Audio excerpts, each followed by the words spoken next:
Hey, what's up, and welcome to another video of Art says whatever he wants. Today I'm going to speak about whatever I want because it's basically about that. And the first thing that comes to my mind today is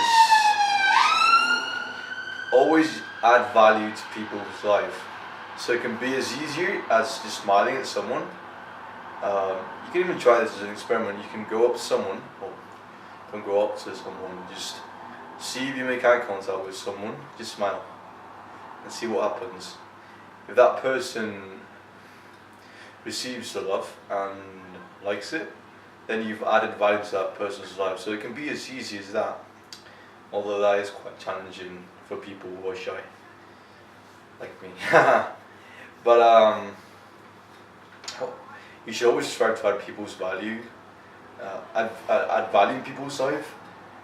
So, for example, if you're working on something, always try to make the product or make whatever they want in a way that's going to add value to people's lives.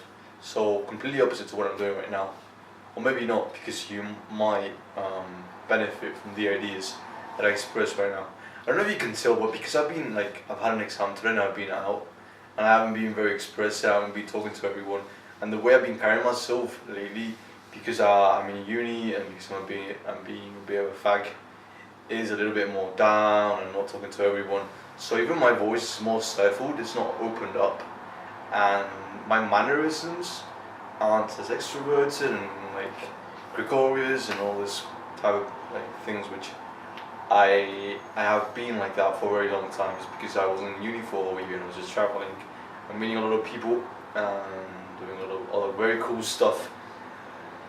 And that's completely fine. I don't stress myself about it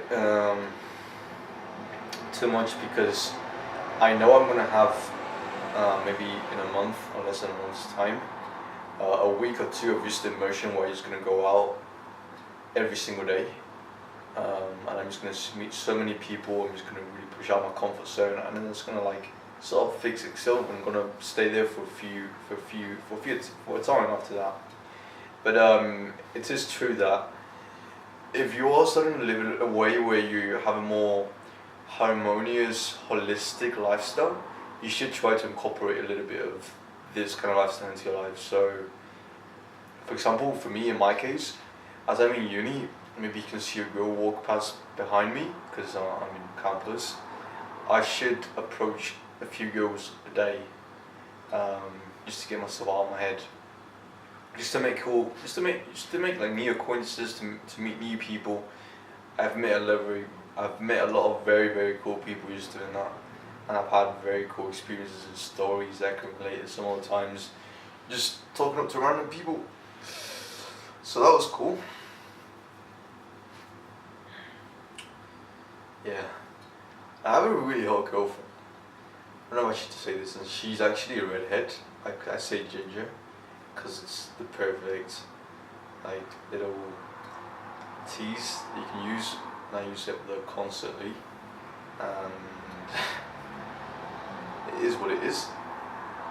So today I saw a girl who looked exactly like her. She looked eye with me, and I was like, whoa, this is weird. But there's a book called The Fallacies of the Human Mind, it's given by Great Course. Actually, I don't know the title, but it's on cognitive biases. And the one thing you can learn from that book, because it's completely impossible to actually learn every single one of the cognitive biases that our brains have, because we have so many, is our brains just they are designed to see patterns.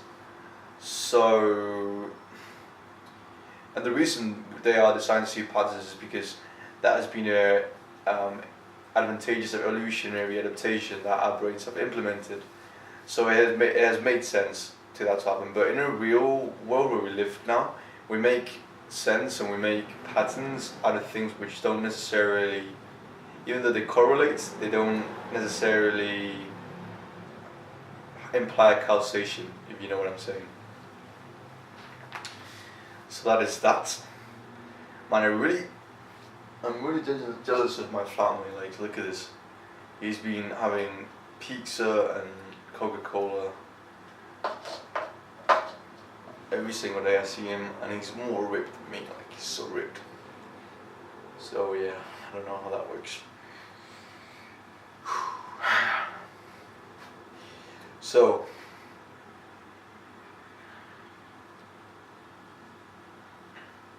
the latest book I'm reading is called Unscripted. It's by M.G. DeMarco.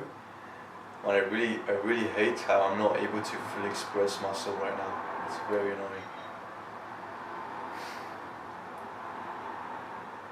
And if I were to go out right now, and I would view myself as this, I would consciously see what's going on and be present to this. What I would do is I would still go up to people, and I wouldn't try to be too much. I wouldn't try to go all over the top.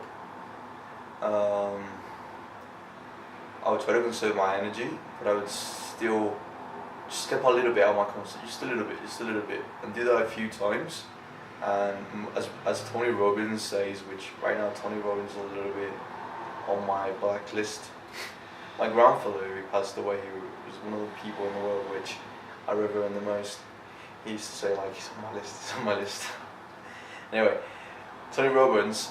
The reason Tony Robbins, I'm not the most career, like, I don't like what he's done so much because of the book that he's released.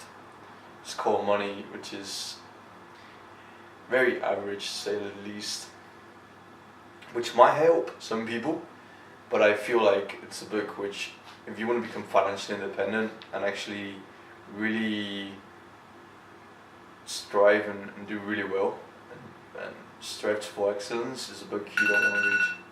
But anyway, that's everything for today, so peace out until next time.